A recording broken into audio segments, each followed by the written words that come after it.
let's talk about this Apprentice producer coming out and coming on the record saying he absolutely heard Donald Trump use the N-word in reference to you potentially winning the show. Your thoughts? Well, number one, you know he didn't say it to my face. Let's be very clear about that, because that's not going to work out the way he thinks it's going to work out. So I never personally heard it, but Bill Pruitt is a producer who was on the show. He was a friend. He was always a stand-up guy. And, 20 years later, look, it's a day late and a dollar short. So he's not going to get any profiles encouraged, John F. Kennedy style, from me for coming out, 20 years later when he had that information that could have helped the election. I always talk about in the spirit of Memorial Day, right? Who do we give medals of honor to? The people who show courage, people who run towards charging the hill, or the people who hide behind the machine gun? So for me, Bill Pruitt, he hid that information for a long time, regardless of NDA, because leadership and courage is stepping up in the moment and making a decision that may even be with a detriment to yourself. So, Bill, I love you, but, that's not necessarily going to get you, a lot of love with me. In regards to what he actually said, using the N-word, that's not even the question we should be asking, whether it happened, whether it didn't. That's very like fifth grade energy. Ooh, your mama's so fat jokes on the bus. That's not what's important, whether he called me the N-word or not. What's important are the downstream ramifications of his racism, creating that environment of permission, creating that permission structure for America to go to its most evil places. We saw that in Charlottesville. We saw that with migrant commentary and things he said. We've seen that with the rollbacks of DEI initiatives at my alma mater, UNC, at my other alma mater, Harvard. We saw that with Claudine Gay, the president of Harvard, losing her job. We've seen it in so many other areas where racism has been given that permission structure, and that language really started with Donald Trump. So his use of the N-word is really an avatar for America's acceptance of racism. We are okay with both overt and covert racism, and that's a hard, cold reality of what we need to face, and it presents an opportunity to do the work to pull ourselves out of that hole. Well, it's interesting you have Pruitt who says that this is on tape, but Mark Burnett is like, oh, this is not on tape at all. I don't think for a second that Mark Burnett would even release those tapes. He's done everything he could to protect Donald Trump and supporting him for the past 8 years. Yeah, Mark Burnett, look, has never been, some huge fan of mine. I've never been some huge fan of his. I feel like he's always focused on protecting the Apprentice brand, protecting Donald Trump, and focusing on his money and his next producer deal. So Mark Burnett also is not going to get a profile encouraged from me. I heard that Mark Burnett sold his production rights for The Apprentice to one of the big Hollywood houses, and supposedly they have the tape. But, a lot of my friends are saying, oh, maybe I should initiate some sort of lawsuit to create the reason to have these tapes come forward. So we'll see. I don't know. But, my thing is, it's not about the N-word. It's not even about me. I'm a big boy. It's not like the first time I've never heard that word or et cetera. But we know he didn't say it to my face. What it's about is the fact that we've created that permission structure in America to go ahead and do whatever you want to do in regards to race, whatever you want to do in regards to policy, whatever you want to do in regards to funding. And that's the detriment that's happened here in America that we really need to fight.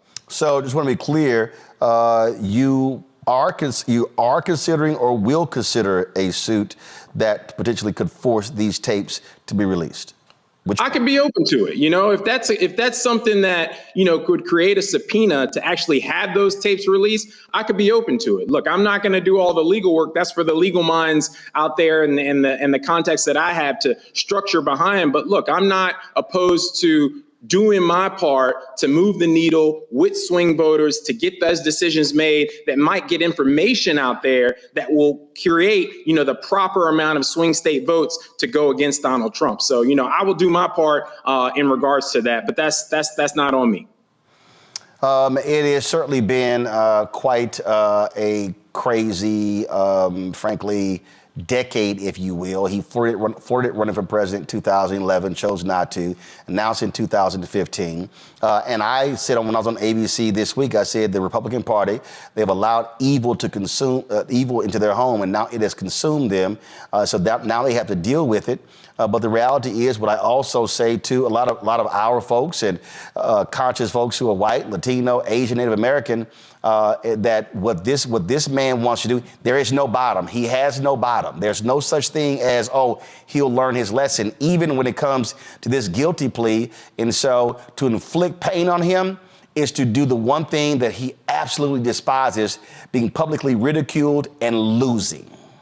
Yep, I definitely agree with that. The fact that what we can do is to do our damage at the poll in November. We can definitely do that. We also can do our damage by what we did to get this court to move forward with those 34 convictions. So essentially we've done that part, but now, like I said, let's hope that the sentencing is just as hard. But being able to constrain Donald Trump, to constrain his freedom of movement, his freedom of travel, his freedom to communicate, that's going to be something that he's never experienced in his life. And that's what I'm actually frankly looking forward to, because he pursued people like the Central Park Five with that same scarlet letter C, right? Convict, somebody who can't be trusted. You're a felon. You've done all these things wrong. You are evil. You're scum. He put that scarlet letter C on that Central Park Five, and now he has to wear that Central Park, that scarlet letter C that he tried to put on them, and he has to experience the system that he tried to put people in who rightly did not have any reason to be in there. That's something, a false narrative that he pushed that essentially now is coming back on him.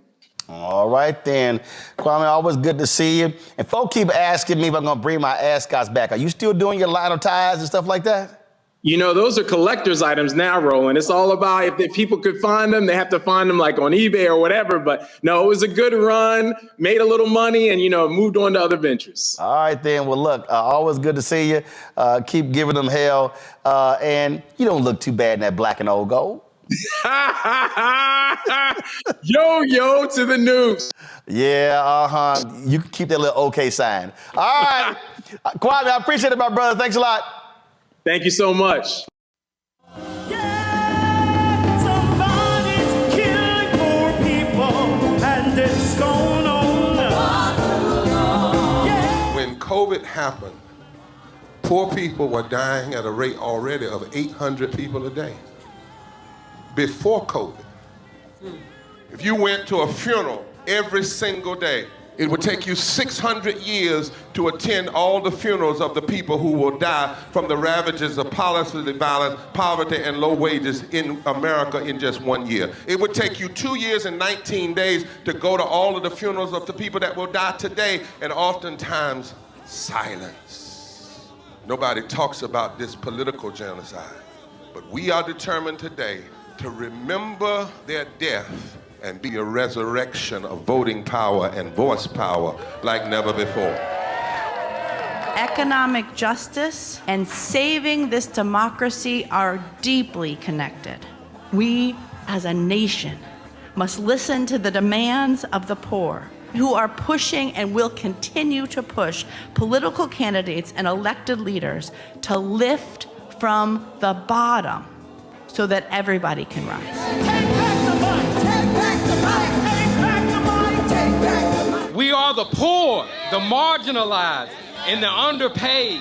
And we are taking one step forward to say that everybody has a right to live. Poverty is not the fault of those who are impoverished. It is caused by those who make the policy. There are over 135 million poor and low-wage, low-income people in this nation. The biggest block of potential voters by far is low-income, low-wage voters. I can't afford medicine. Sometimes I have to skip because of the cost. The farm worker community is tired of the violence imposed upon us by greed, exclusion, and denial of basic human rights. Those folk that represented by that casket, poor and low-wage workers who are the most moral people in this country because they go to work every day believing, even though going to work is hazardous to their health.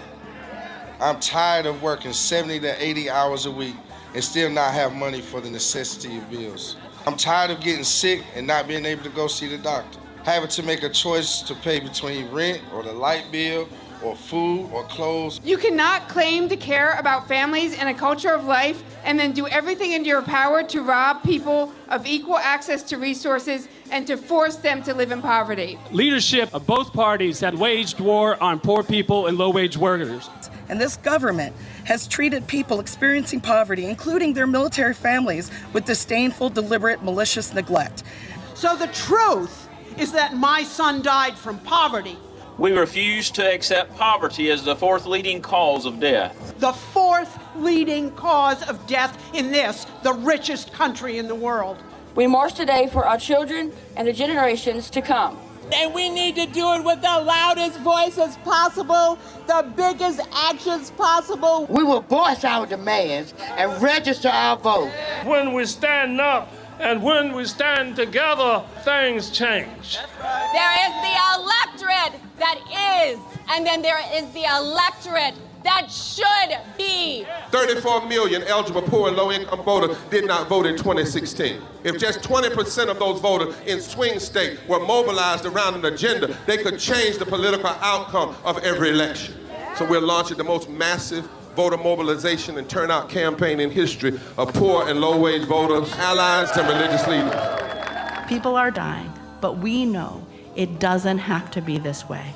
And so we are calling on everyone to join us in this Poor People's Campaign, a national call for more revival. We are here, we will be seen, we will be heard, and our power will be felt.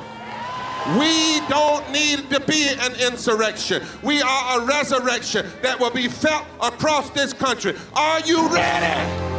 Ready? Ready? Ready? We are a resurrection, and we are ready. And